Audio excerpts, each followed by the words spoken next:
That's my secret, cat. I'm always angry.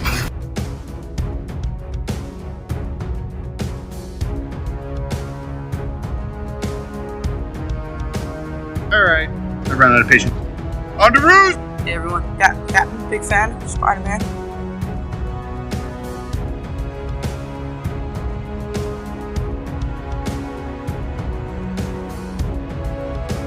Avengers! Assemble.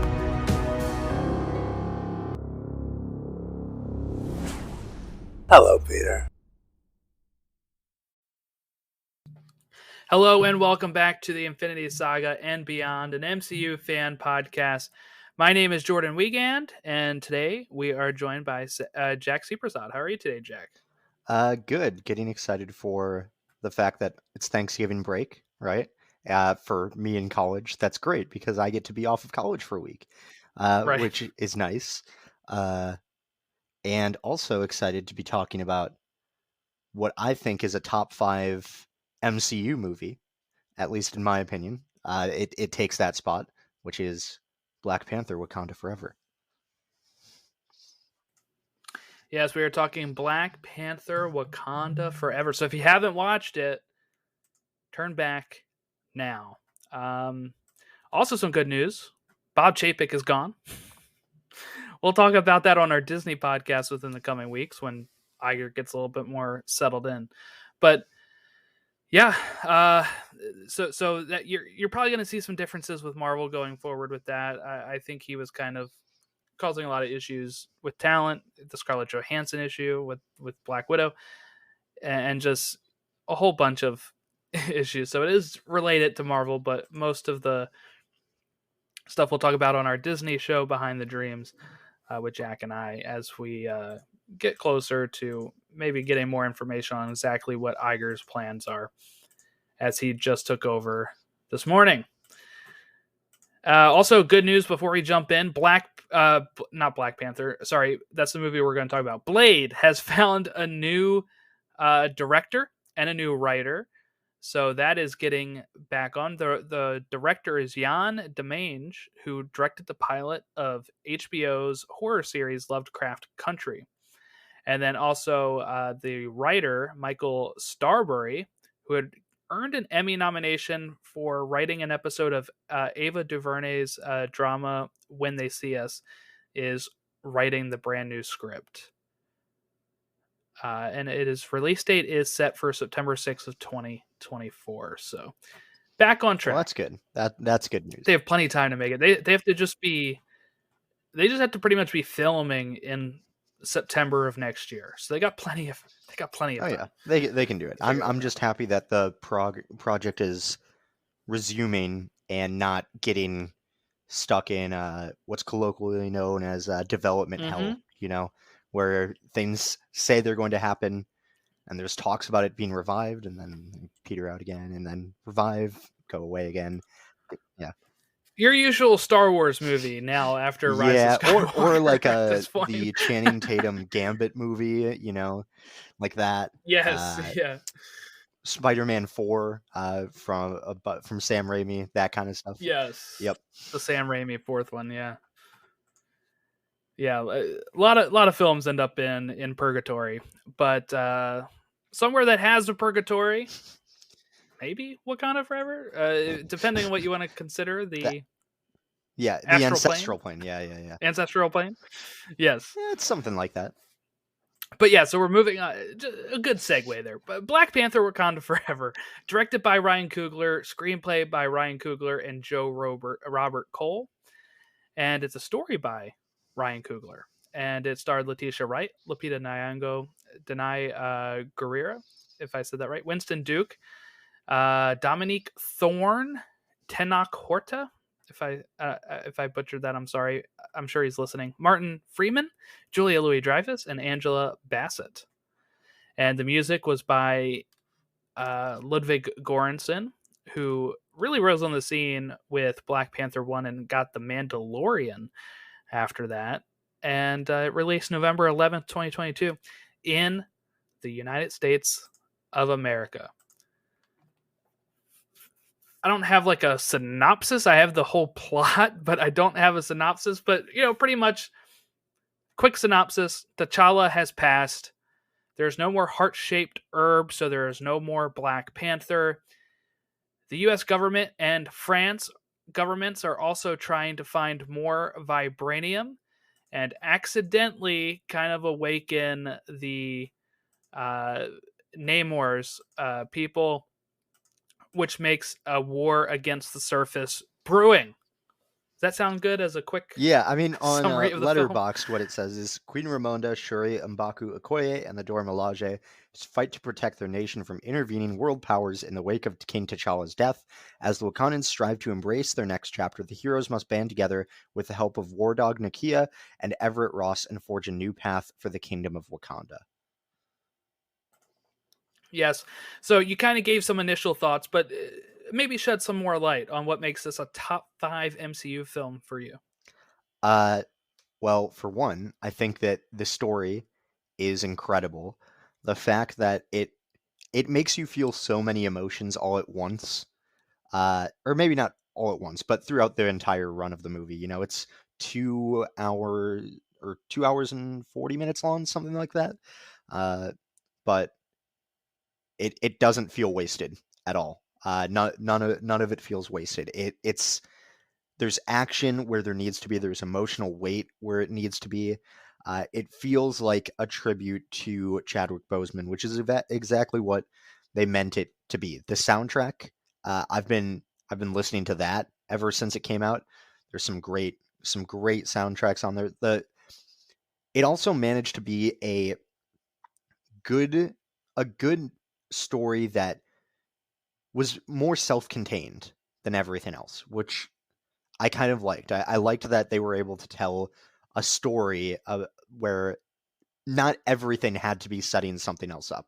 Sure, there were things being set up for movies like, the Thunderbolts in all likelihood, but for the most part, it felt very, very contained. Like, you could watch this with very little context of the rest of the MCU and still have a good time watching it, I feel like.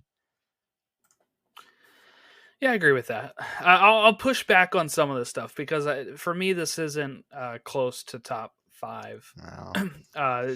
For me, it's not even the best of Phase 4, which is what I was expecting going into it. But I think it's the best of Phase 4, obviously. I was a little let down. And I think it goes a little long at times. So I do think there are moments they could have cut. They could have definitely shortened the time run a bit. Now, I've seen some people say that this was an advert for a Disney Plus series and the next few films, and I don't get that at all because I think some people said it's going to be like this was building up for the Wakanda series, which I just can't see because I don't like. What are they talking about? Are they just like the Dora Milaje weren't even as big of a role as they were in the first one, so I'm not sure how they can say this is building up to the Wakanda series and have that as a weakness of the film, unless they meant Ironheart. That's the only thing I can think of, but I think she still works in this film. So I'm not sure what else they're talking about. Like you said, this film is very disconnected where you can this is what they need more of, in the sense of you can watch Black Panther 1 and have a good time and not watch any other Marvel products. In fact, most of the way that movie made its $1 billion is from people that probably did not watch a Marvel film before it. Yeah. This one, you can jump right back in and not need to know anything that happened. And this is what we've talked about so many times. I was just reading stuff about the Chapek stuff, and people are like, well, Feige's next because these people are delusional. Saying that Feige is next because the Marvel has no path right now. I'm like, they told you what the path was at D23 and at Comic-Con. They gave you everything, and you want more. And people are like, we knew the path immediately after Iron Man. No, you didn't. Just because Fury said the Avengers Initiative, you didn't know anything. Nobody knew who Thanos was, because I saw people be like, well, the answer is obviously Kang. And somebody was like, well, nobody knows who that is. Nobody knew who Thanos was. the general public did not know who Thanos was. So you can watch this movie and look, you might be like, who's Julia Louis-Dreyfus playing? But guess what? Her part in this is contained to this movie. Like, you don't need to know what she has done in Black Widow or Falcon and the Winter Soldier or the million other projects she's randomly appeared in the last year. You just need to know that she's an antagonist to Everett Ross and that she is part of the government. That's like really the only two things you need to know. And that the government is painted as the bad guys in this film because they're trying to get vibranium, and same thing with the French. Trying to colonize again. Right. And, all you need to know is summed up in that line when Ross says, about what do you think the US would do if they were the only ones with that weapon? And she's like, I dream of that, when she talks about vibranium. That's all you need to know about her character in this. So miss me with that stuff, because people have been saying like there's no direction in it, but I'm like, these movies in Phase 4 are just little vignettes as we build up to the next phase. Like, that's really all they needed to be, is a nice reset. You also can't help that Chadwick passed. Exactly. You can't contain that. I saw someone, I think it was on TikTok, it might have been Twitter, say that the theme behind Phase 4 is grief, loss, and rebuilding. And every single movie we've seen so far seems to support that entire thing. Like every single project seems to be people dealing with the fallout from not only like the blip, and why can't I think of what they call the reverse of that, whatever, like that whole event, and it's like dealing with so many other things through that. I think that shows a lot of great character building, and the fact that everything feels disconnected, as some popular content creators might say out there, that I'm alluding to. But I think that's kind of the point, because grief is kind of disconnected and sporadic. It's not something that's linear. So I think it's kind of cool if that's what they were going for, right? What was the through point between Thor and Iron Man 2? Yeah, exactly. None. There's not. It continues off of Iron Man. That's it. Right. Like, that's it. Coulson showed up at the end of Iron Yeah. Man 2 in the desert, and then it starts Thor. Like, that's the only connective tissue. And Yeah. we've kind of gotten away from that. We don't need end credit scenes that really build it up. We need end credit scenes like the one we get in this movie that kind of closes an arc of a character of T'Challa. And also, now we also have another T'Challa that can just become Black Panther when they age him up inevitably. Yeah. And without recasting. Like, it's just it works. Yeah, I mean, I like that kind of feeling. The feeling that these stories, we've talked about this on the reviews we've done of tons of other Phase 4 Marvel projects, that it feels like comic book runs, right? Mm-hmm. Yep. Comic book runs aren't meant to go on forever. They are meant to have conclusions that, yes, they can be picked up later, but arcs have to end at one point or another. So I think a lot of Phase 4 was tying up some of those ends too. Like, you get tying up the Spider-Man trilogy. You get tying up this period of like Black Panther and of Wakanda. You get you get them tying up like kind of Thor's path as well. Like, I think they're doing great with all that. But we've talked on end for about just Phase 4 in general, and pushing back on the idea of there's no direction. But yeah, it bears repeating. Yeah, because it always comes up in all of these criticisms of the phase, and now the phase is over. So hopefully, and hopefully that goes away, because Quantumania looks to be starting the next main plot. So I'm hoping people now walk out of it and be like, oh, there you go. That's what we're heading to. Yeah, the thing they told us in the summer is what we're heading to. Surprise. Wow. The thing that was set up at the end of Loki. Wow, Yes, which is phase who 4. would have seen it coming? Wow, I'm so surprised. I wouldn't have guessed in a million years that this is the direction it's going. Exactly. Yeah, it's all because Phase 4 had no direction. That's why. Yeah, they made it look like it was connected by adding this stuff in later. But anyway, I love the opening of this movie. I think I was actually shocked with Shuri, it opening on Shuri trying to save her brother's life with the heart-shaped herb. And I was wondering how they would go about that, with him having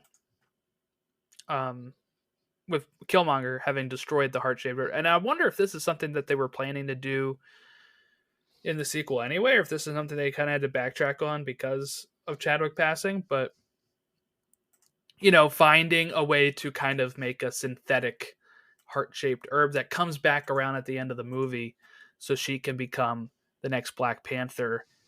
And I think it works really well. And I like the way that they tied it in with Namor's like herb that his people had. Mhm. And like when I saw that in the movie, I was like, well, there it is. Like that is something that is kind of like a cousin or whatever, a relative of the heart-shaped herb that they're able to I thought maybe Shuri's just going to take it herself and not create like a, kind of like this synthetic one. Yeah.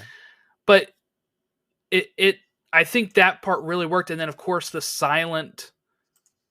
minute of silence is what I'll call it there, of the Marvel Studios logo with the Chadwick moment was really touching. They did it for Stan when he passed, and I'd almost forgotten that. And then when it started showing it on, of Chadwick, I was like, oh, this is perfect. This is the way going forward. If anybody is unfortunately going to pass, even if like Robert Downey passes 30 years from now, make it all Iron Man in the opening of whatever movie. You know what I'm saying? Like this is the way to kind of, I think, honor the legacy of somebody that has meant so much to kids and to people of his race and, all the stuff that Chadwick did. Yeah, it was, man, I had already started tearing up from the opener, and then that comes in and it just keeps happening. It's incredible that they were able to do that so quickly. Like just jump in with all the emotions.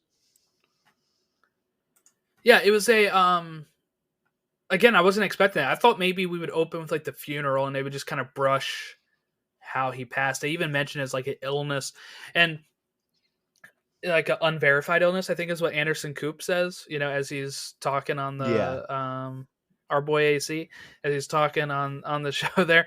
But I always find it funny when they put like real journalists on these news programs.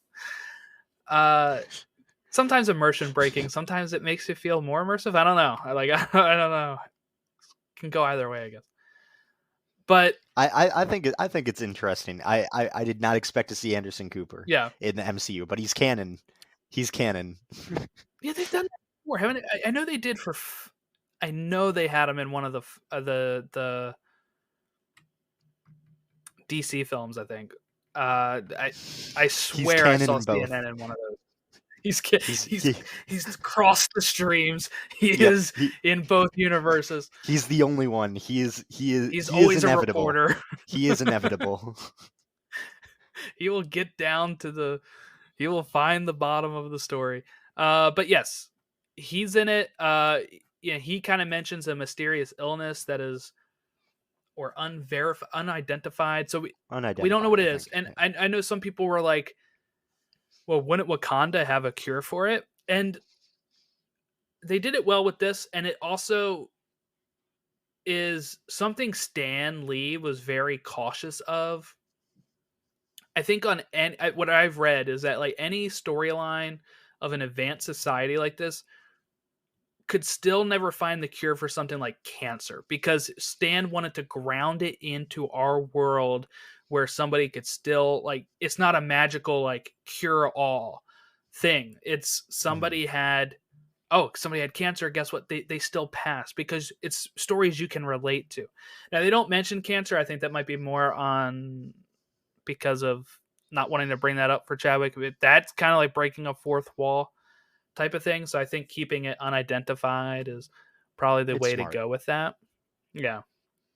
But that's how I thought they do it. You know, some people are like, we're going to see him die in battle. I'm like, you're twisted if you think they're going to get like a stunt double in a Black Panther costume and be like, all right, we're about to shoot T'Challa. No, that's not how it's going to happen. And then they skip forward a whole year.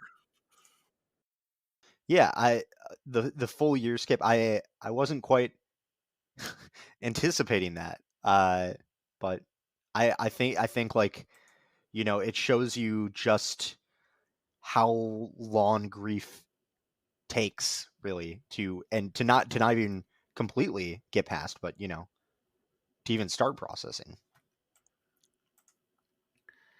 Yeah, because she's still, you know, Shuri's still a mess about this. She doesn't really like when her mother takes her to put the funeral clothing in the fire. That's a year later. Then Namor pops up and this whole thing gets going. And she still doesn't really, and that's like their signal of moving on, right? Right. How they move on. She doesn't really do that until like the end credit scene of this movie. So there is a big gap there on how long it takes her to move on, which is normal. And she probably didn't want to, you know, they were talking about creating a suit for her at one point for Black Panther. She was kind of against it because she probably felt like she couldn't live up to her brother's standards. And again, that's something that is like, she's not just mourning the loss of her brother. She's mourning the loss of her king. She's mourning the loss of a hero that then is going to be almost thrust upon her. Everybody's expecting her to take up the mantle. And it can be, you know, and then she goes through hell when her mom dies too. Like this, they really put her through the ringer, Shuri.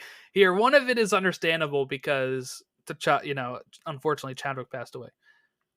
But it sounded like, I thought maybe, Angela Bassett didn't want to be a part of it anymore. She was apparently pissed she died in this movie. She like had it out with Coogler, like arguing why she shouldn't die in this movie.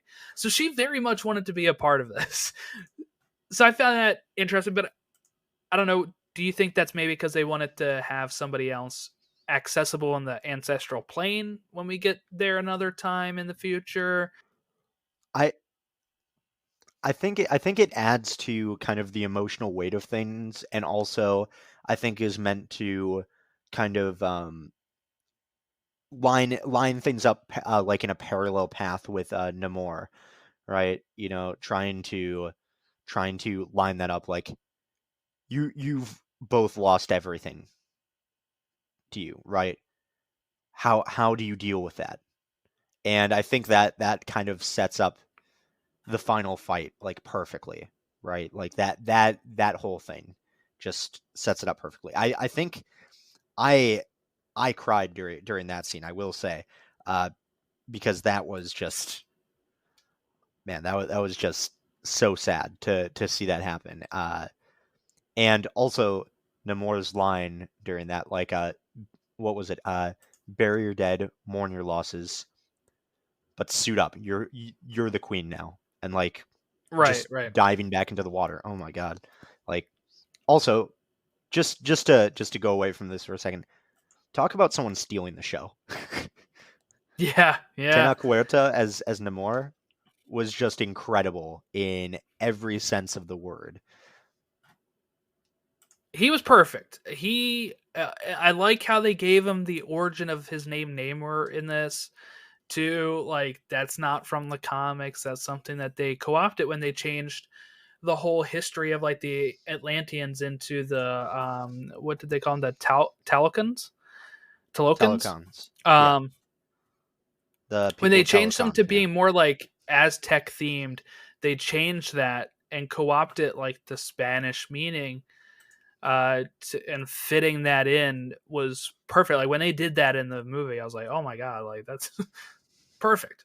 And his winged feet were great. Like he's a mutant. He mentions that.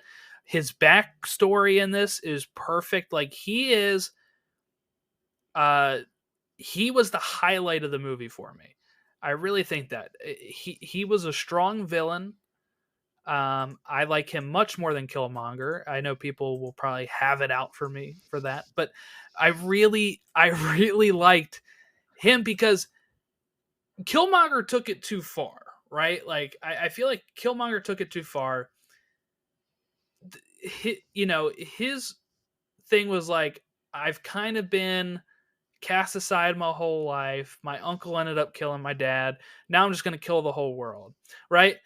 While Namor's was rooted a lot more into the colonialism, into taking over their world, and then also when he thinks they're finally safe and finally free away, here comes this machine that's searching for vibranium and is leading them right to where his people safely have lived for thousands, hundreds of years at that point. So I think it worked better for there than it did for Killmonger as well. And especially he immediately goes to Wakanda and tries to make a truce instead of just like immediately trying to fight them. But I know it looks like you have something to say, Jack. Go ahead. I disagree with the Killmonger take, but I think I've said that multiple times. Like when we were talking about What If, I think I said that. I think he ranks up, like both of the villains in the Black Panther movies have been S tier, in my opinion. Like they have been some of the best Marvel villains. We'll have to do that. We'll have to do that one time on here. Yeah, I think that Killmonger belongs up there because his entire thing. I don't think his entire thing is we need to kill the whole world. It's very much rooted in like there's a lot. I mean, I could go into the weeds about this, but like there's a scholar, Frank Willerson, who writes about this thing called Afro-pessimism, which is actually makes a lot of sense as opposed to what Wakanda's supposed to be and what it was developed as by Stan Lee and Jack Kirby as like an Afrofuturist society. Like those two viewpoints are like hotly contested in scholarship about neocolonialism and how to combat it. So I think he works really strongly as a villain just in that context. But that's well. Here's what I'll say about Killmonger, and then we can move on because it's not really about him here. But Killmonger had me up until the last act. Like I really thought he was a sympathetic character. He was, I felt bad for him. I felt like he was pushed out and stuff, but then he goes almost full on cartoon villainy of we're sending out all these weapons so everybody can take over the oppressors. And then he pretty much was seeking almost full control at that point. I mean, I'm saying like the people that he gives the weapons to are going to feel some sort of way to Killmonger, and he probably ends up with most of the power at that point. So I get that. I get that. It felt like a real switch at the end of like, well, we need to up the stakes of the film, so we have to make him do this big thing so we can have this final battle. But I think the more family dynamic part is what had me feeling more for him up until that like final turn in the last like 20 minutes of the film. But okay, downside of this movie, not enough Everett Ross. I'm gonna say it. He's part of this Wakanda team. I think that puts you in here more often. I think that puts you in the minority of people who watch this movie. I'm not gonna lie. I didn't. You think so? I saw a lot of people who are not who were like, this storyline distracts too much from the actual story, and to an extent, I get that. But also, like, he was great in the first one. I wanted more of him in this one. He's also an important part of like driving this movie forward, and his role isn't that big, which I think it's all right, but I do think that he had some really good moments, some really strong moments in here. And Martin Freeman is great, but for anybody saying that it's like non-essential, I guess I feel like my only pushback would be like he's the one giving the information to Wakanda on what the government's doing, and he's kind of this inside. So he's the inside advocate for Wakanda. They're always going to him. They're like, "You're Right. the expert on Wakanda. Tell us." And he's like, "Hey, I have pretty good authority that this is not them doing this." Like the government was ready to act and start a war against Wakanda. Like that's something that we need to talk about. Who's the president right now? Who's the president in this? Because no clue. the rumor is for Thunderbolts, Ross is not Everett Ross, but Thunderbolt Yeah, Ross is the Thunderbolt. Yeah. president. That would If he be. becomes president or whatever, I could understand then that he wants to attack Wakanda. It seems like a Thunderbolt Ross thing to Yeah. do. I mean, I think like one interesting angle that I was thinking about while seeing this was like, you know, kind of it plays into Namor's hands, right? The whole idea, Mhm. like, you think the government is trying to help, but no, they're not. They're not. They're not your ally. They want just. It doesn't matter what their motives seem like.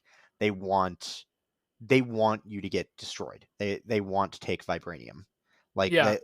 I think that in that way, his role is so vital to the plot. So vital to the plot. I really also enjoyed that Lake Bell was one of the researchers on that ship that had like the vibranium tracker. And I was like, oh my God, is that Lake Bell? I was like, she's going to be a big role in this. Nope, she gets ripped out of the sky like 10 minutes later by Namor. Yep. I was like, okay, never Not even mind, 10 she's minutes. dead. Not even 10 minutes later. Like I that was scene, like, by the way. Oh my God, that entire scene. that's scary when they can like control them to jump I mean, it's off. like And like, the sirens in Stranger yes. Tides from Pirates of the Caribbean, right? Like that. Or just like That's any, yeah, like right, Greek. or just any sirens, Right. right? Yeah. But I immediately, haven't like seen Stranger Tides yet. what? You're 11 I've years seen behind, man. I've seen every other Pirates film.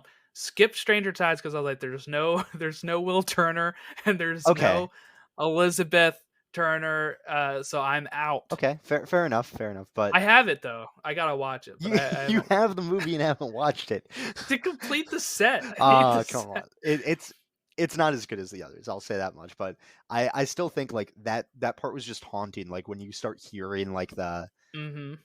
just the melody and you're like, oh, what is that? Like it actually does act like a cue for the audience, because I know I kind of like leaned forward in my seat a little bit too Oh when I yeah. heard that.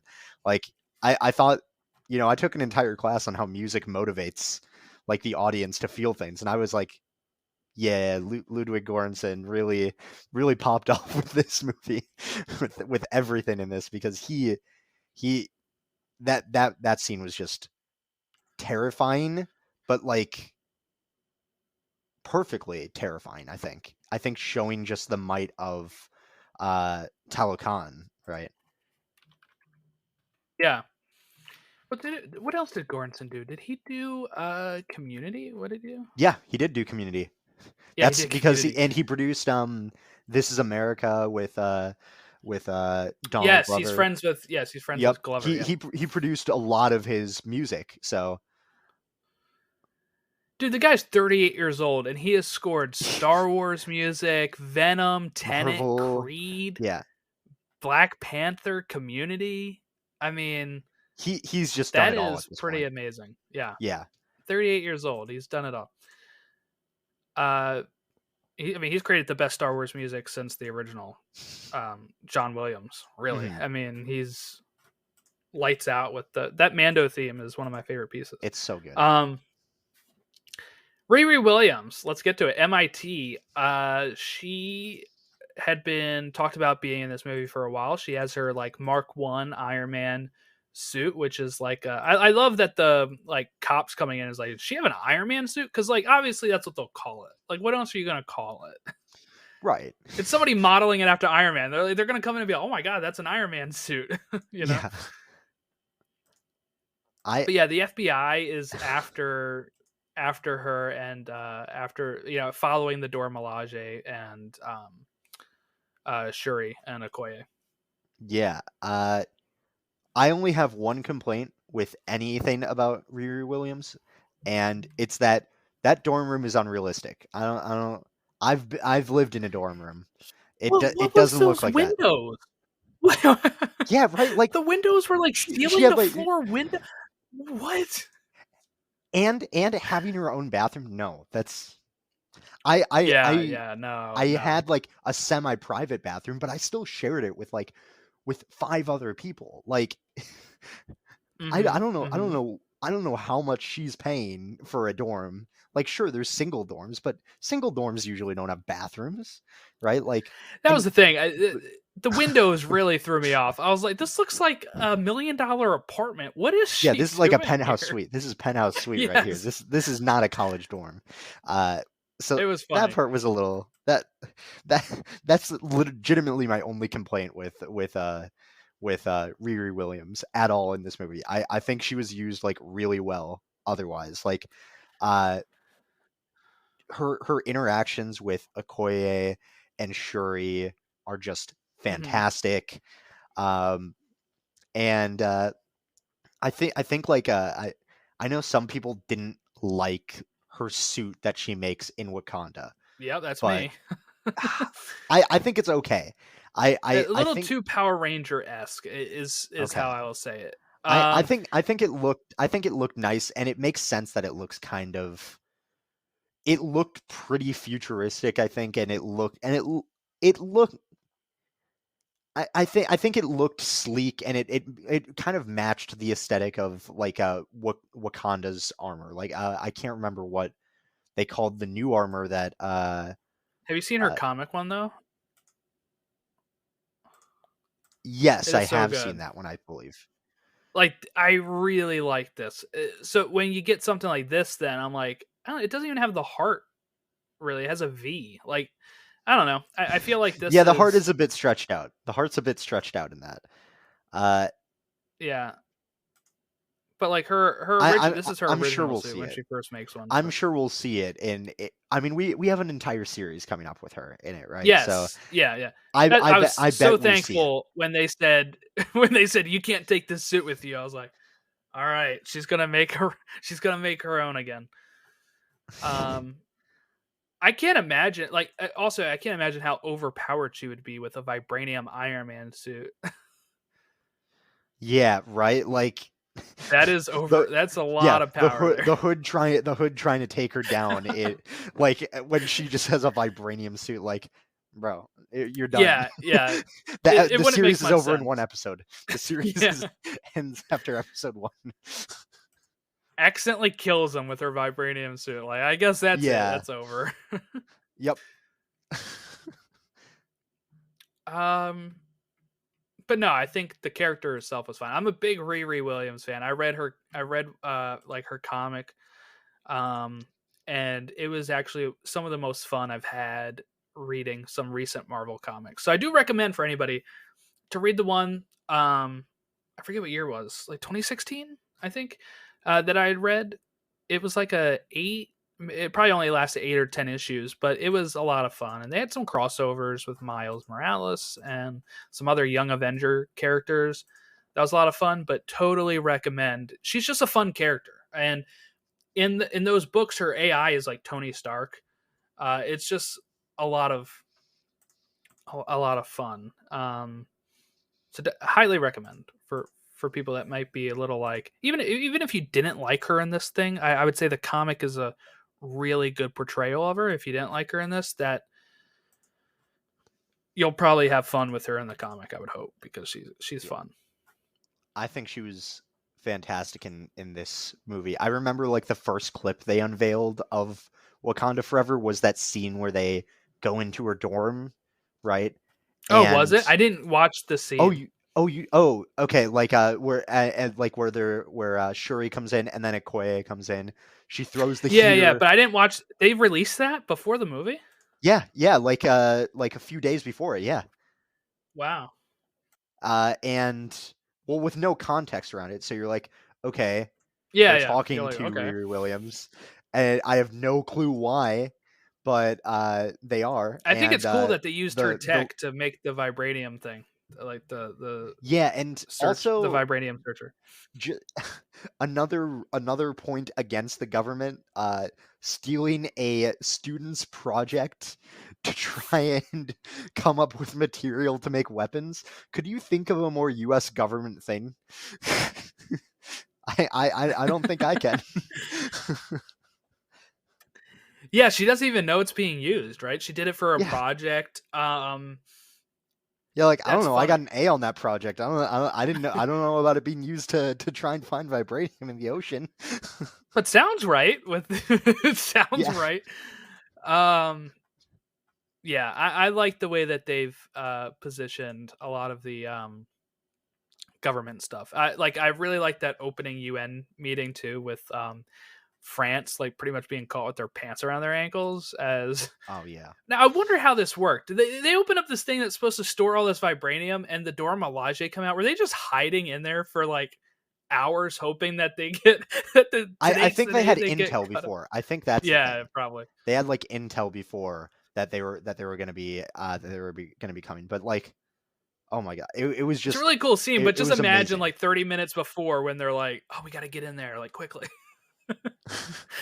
But I thought that was great. Like just showing that, you know, like neocolonialism, it's real. It definitely is. Like this movie is just fantastic for everything that it shows with that. Like, you know, these governments are going to talk a bunch of game like, oh yeah, no, we support your sovereignty, and like we support like your independence, and then at the first opportunity they can like make weapons with it immediately, going to try and take it for themselves. Like and that scene is just so cold with like, oh yeah, we have a gift for you, and then they just bring in these these gunmen who and then just like force them to kneel down and apologize. Like that was sick. That was sick. Yeah, and then you know, I think it's funny when like with Val and Martin Freeman's character sharing that thing of, like I said before, of the, you know, if the US, you know, how the USA would handle this type of thing. And it's like we kind of do with nuclear weapons, right? We don't allow other countries to have them. Right? Yep. Like that's the thing. So it's no surprise that Wakanda would do the same thing with us, with like, no, you can't have vibranium, you know. Yeah. But we don't like it when it's directed towards us at that rate. That's like, no, we should have some and you shouldn't have any, is how we think it should happen. So yeah, just something to think about, I guess. Right. One other thing that I think should be talked about is there's two, like the fight scenes in general in this are just amazing. Mm-hmm. But there's two that really stand out. Like there's the bridge fight between Okoye and, or I don't know what his name is. The general of the Talokan army, I guess. Yeah, what did she call him? Warrior? Is that what she Yeah, called just him? And he warrior. called Yeah. her that or something? Yeah. They just call each other warrior. And then the final battle between Namor and Shuri, right? Yes. Oh my god. Though She was brutal. I will tell you, like in that final battle when she ripped the wings, or one of his wings off, I could like feel like I constricted in pain, and I was like, oh, that's I know. I gotta was like, hurt bad. hopefully they're not killing him off. He's Yeah, such a I vital was part of the universe. I was thinking that too, like the entire time. Like she's just like beating him, like she's planning on straight up just drowning him. Like Yeah. that's what she's trying to do. She blasts him with a jet thruster. And like that's what they're trying to do here. And it's just incredible to like see this, because I really thought, like, you know, with Marvel's record of what they do to promising villains a lot of the time, Yeah. I thought he was just gonna die. I thought it was And over. we gotta see him against the Fantastic Four and such. Yeah. I mean, he's a huge antagonist to them. He steals Sue Storm a few times in the comics. He falls in love with her. Like, I'm not saying that'll happen in the MCU, but they gotta have some sort of run in is what I would think. So Yeah. I was kind of gasping for breath there, like, oh no. But her Don't kill him realization off. too. Her realization is just incredible. Like just right at the moment there, like, and that's like, you know, when she finally sees her mother, because remember, like, when we haven't talked about this, but when she goes to the ancestral plane, she sees Mhm. Killmonger, and he's like, "Get Yep. revenge, bro." Like, which is like the most Killmonger thing that could be said, I think, but uh, You know it who I really liked in this too, though, giving advice to Shuri was M'Baku. yeah, He was great, and he's great. I thought he had a lot of valid points of urging for peace because he's like, if we do what they want for Namor, what's to stop him Mhm. from coming back after we do it, right? That's one of his lines. What's to stop him from Yep. coming back and asking for more, asking for something else, and us then being beholden to him again? And he was worried about that, and I understood where he was coming from, but you couldn't also just let him continue the path he was on either. And I mean, also giving probably. I mean, I've repeated the line so many times, right? Like his line, his people, they do not call him general or king. They call him Cool Khan, the The way feather he serpent delivers god. that is so good. I was It's saying that all night. The it, night I yeah, saw this, I was saying it all night. it's addictive, that phrase, but like his point there is just like, yeah, like if people see, if his people see him as a god, right? If you kill him, you are stuck in endless war. Like that is Yep. what will happen. Uh and I think like the whole thing of like final, like just realizing there's a better way, because I feel like they kind of realize like all this really does is make us weaker in general. So, and that allows, you know, the people who are trying to steal from us, or trying to harm the safety of Telecom, right? That makes them relatively stronger. So it's Yeah. like I think it's a good kind of, I think it's a really cool moment. I like when Shuri helps him to water. Great. hmm Just I feel like at part of me was always like, yeah, that's probably how this will end. But also, just seeing Shuri like out for revenge and like being absolutely Yeah. brutal with it was just something. Just something. Almost something that she kind of had to go through the same thing that T'Challa went through in Civil War. You know, he was kind Yeah. of on a mission to go after Bucky for the death of his father, and was kind of perverting the Black Panther suit the same way she was. You know, it was going to be all out revenge and not kind of the symbol it had to be for the Wakandans. hmm And yeah, but just some other quick things as I'm thinking about it. Um, the battle at Wakanda was pretty brutal. Like that was pretty cool, and also just the way they animate Namor flying in midair, like where he's like almost stepping and like able to like. Yeah. It's just I don't know how to explain it. It's just so good. And, like It's those like he's water defying bomb gravity. things Yeah. too. Oh my, Yeah. yeah. Those were.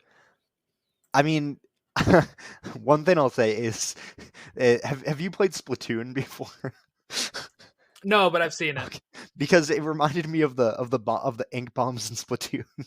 Like when I saw that, I was like, oh. But it was really, it was though that whole scene was just brutal, beginning to end. And like, I will say that was one of the scariest moments, because when M'Baku says the fish man, and then he tries to attack him, then he just gets like, hmm he takes like a full force punch to just the stomach, and I'm like, I know. I thought and he then he was just dead. like, I thought they like. I was like, no, you can't do this, not to my boy. I would have had a We lot of can't lose questions him. that they ended up killing M'Baku too. I'd be like, are they just wiping Wakanda off the map at this Yeah, point? like honestly, Like, like it. it would have been tough. But I'm Um, glad he survived. I'm so glad he survived. Uh, it was the thing that it was necessary. The thing that I found funny too is like, you know, when they fly over to them after they made their truce and everybody is on the big boat Mhm. and everybody stops while like they're chatting of like, oh, we've made peace. Just imagine being like the people on Namor's side because they're climbing a boat and they're just like having to straight chill like mid climb. And I was like, that's my first thought was like, how they're like, probably like, yeah, just finish the story so I can move. Like, I'm hanging on the side of the boat here. I need to get up there. Yeah. And I mean, also, just imagine being someone who like had just gotten struck down in that battle too, and like your last Yeah. the last thing you hear are like, guys, As it's you're fine, we made dying, you peace. hear we Yeah. made. Yeah, like guys, don't worry, we don't need to fight anymore. It's all fine. As you're closing your eyes for the last Yeah, time, like, like, dang. oh no. Okay, the other thing is so Aneka, right? She was another Dora Milaje. I think she was the one that was in Falcon the Winter Soldier, is that right? Or was that Io? Oh, that was Io, yeah. So Aneka was like the one that she was in a relationship with, right? Yes. Yeah. Yeah, so that's why I was confusing them. Okay. They got to stop making a big deal out of this in the sense of like, I swear in all the pre-release stuff, they were saying about how this was going to be great representation for the LGBTQ people. It's literally like a kiss on the forehead or something at the end of the movie. Yeah. Either go all in or don't. And I understand they're like, oh, we have to cut around it for Asia. You don't. Yeah, just That's the frustrating thing here is like, because I seriously was watching it the whole time. I'm like, is this the one that they were talking about has like a relationship with somebody? I was like, we haven't even seen them interact with anybody during this whole movie. And it starts winding down, and I'm like, they give a little kiss. I'm like, that's it? Like, and I know that was probably enough for some people, right? They're probably like pitchforks. But yep. I was like, come on. You can't. This is something Marvel's been doing in Star Wars. Lucasfilm did it with Rise of Skywalker, where they go parading down the red carpet and are like, "This film is so inclusive. You can't wait to see this thing. We've got so many inclusive things." And then they just like don't, and you're like, "That's all you had to." And I at first, the first 3 times 500 times this happened in Disney, I was like, oh, okay, they can only do so much right now. They'll work it in more films. And they don't. It's the bare minimum of representation. And I mean, we had a main character in Eternals that was gay, and barely you would even be able to tell. Barely be able to tell. There was a slightly longer scene in that. Slightly. Yeah. It was still Slightly. it was still something like that you could married couple argument and a kiss, and that was it. It's something you could still easily edit out. I really hope that when they bring like the Young Avengers in, that they actually like, you know, because Hulkling and Wiccan are huge parts of that. Yes, like if they do not do that, then they are not doing those characters justice. But I'm worried for that. That's the only reason I would love to see the Young Avengers. Multiverse of Madness, they barely bring it, right? It's another thing they can edit out with the parent scene. And the fact that they don't even really mention it for America Chavez, she just has it on her, right? Like, that's the kind of frustrating things where, again, this is just a continuing habit. And we're going to get into some new characters with the X-Men that are going to be leaning that way more, and like you said, the Young Avengers. And look, you can't keep producing you produce and edit this movie around China, and it still doesn't get a China release, right? China's not releasing this film. No, I mean, and some of those other countries, it's not making much money over there anyway. So, and remember what they did with the poster for the first Black Panther movie. Right? Like, they covered up Chadwick's face. Like, yeah, they probably put Everett Ross front and center. Probably. They probably just used the poster that was just Everett Ross. Yeah, the character poster. Yeah.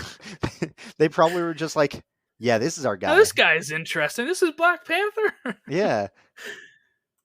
with Bucky on it or something. Yeah, I don't know. It's just I don't know.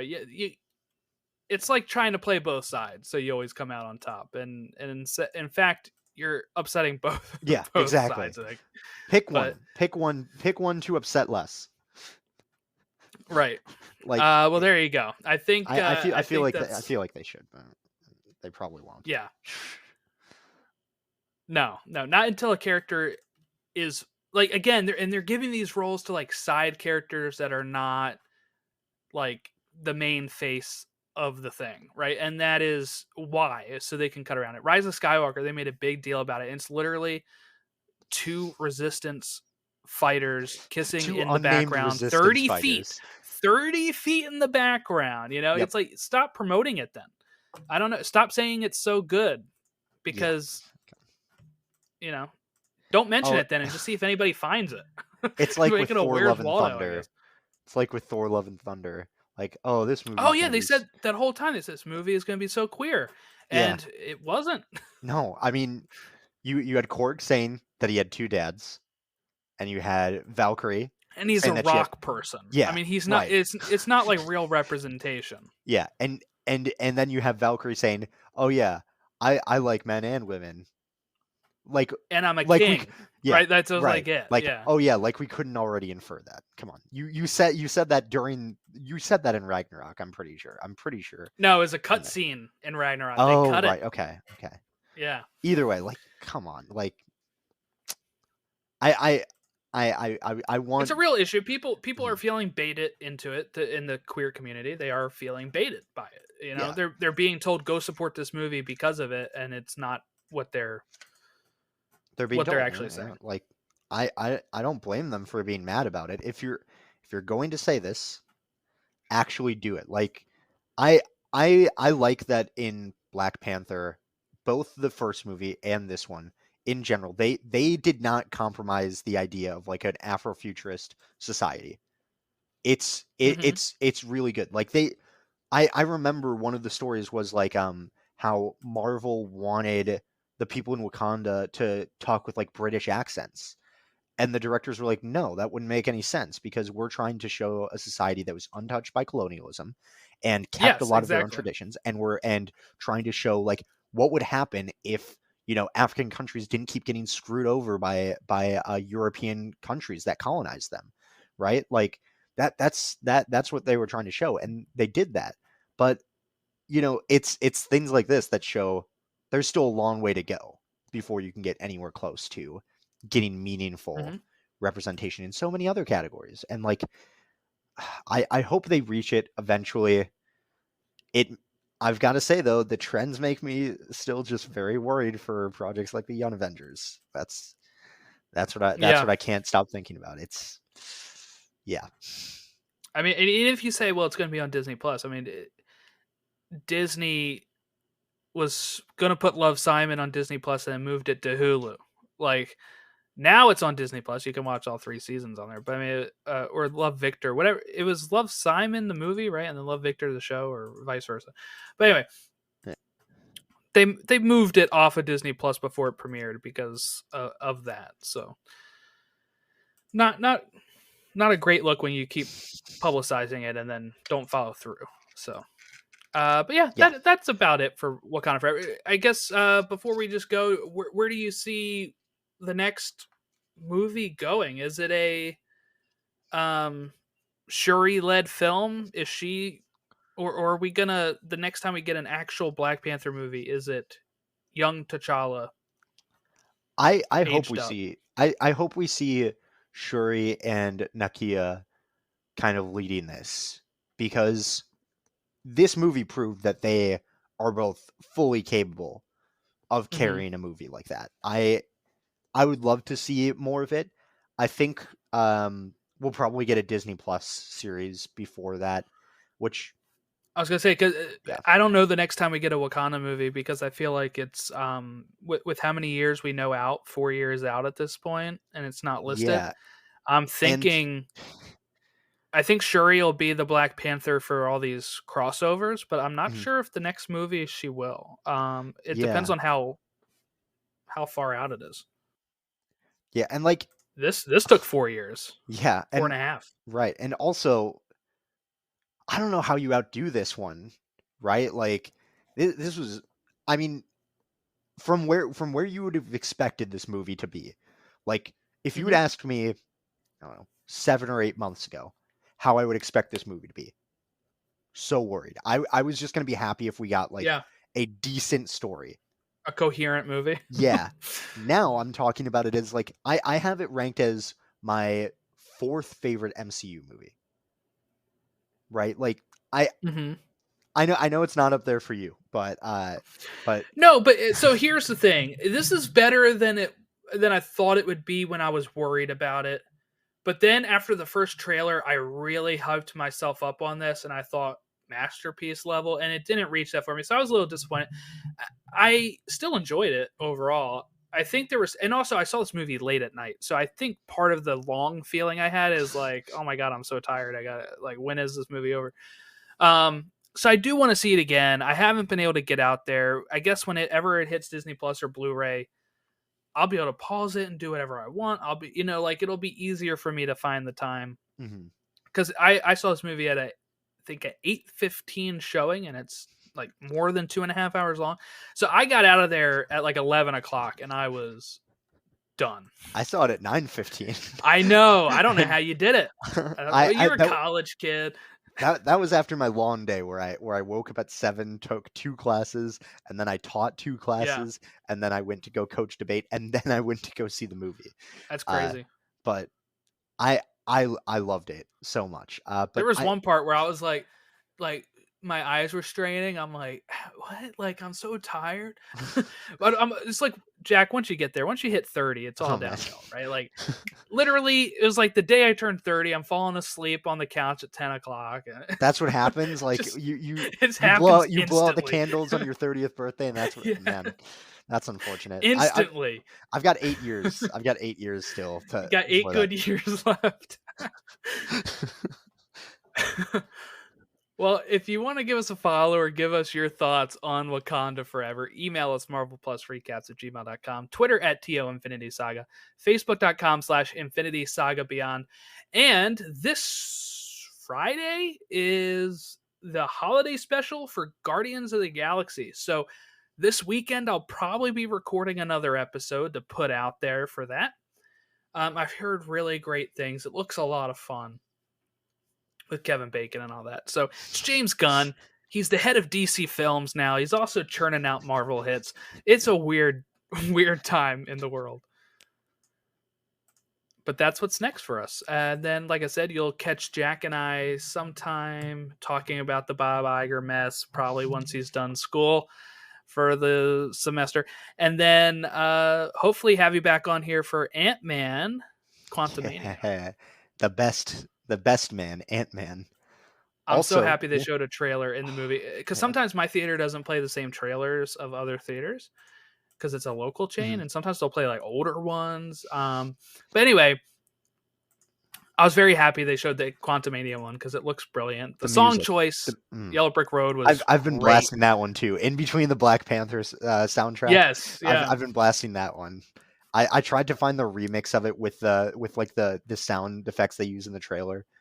Unfortunately, the only one available is by Geek Music, which, man, What is that? What is Geek oh, Music? it's an a cappella group that makes covers of all of these songs, and it For always the makes trailers? They make covers on the trailers? of like any song. So like what was the other one? Do You Want to Taste It from Peacemaker? If you Oh, listen to it by Geek Music, it makes it sound unnecessarily happy, like way more happy than it needs to be. It's so ridiculous. it's a pretty happy song to begin with. Yes, but But also like, man, that's a jam. I'll anytime that comes on, I'm ready for it. But yeah, that's another James Gunn. Yeah, we got tons of James Gunn stuff coming out. Guardians Holiday Special, Guardians Volume 3 next year. And then he'll be working on his DC films and another season of Peacemaker. So lots of good stuff from the Gunn. But yeah. Yeah. So holiday special this weekend. Then Quantumania in February, I guess, is the next thing. Yeah. Is Secret Invasion in So- between there? No, supposedly March, I think. Oh, okay. Man, that's The too long to rumor. wait. That's Yeah. Well, thank you all for listening. Have a great rest of your holiday if you're here in the States. If you're overseas, have a great rest of your week. And we'll catch you next time.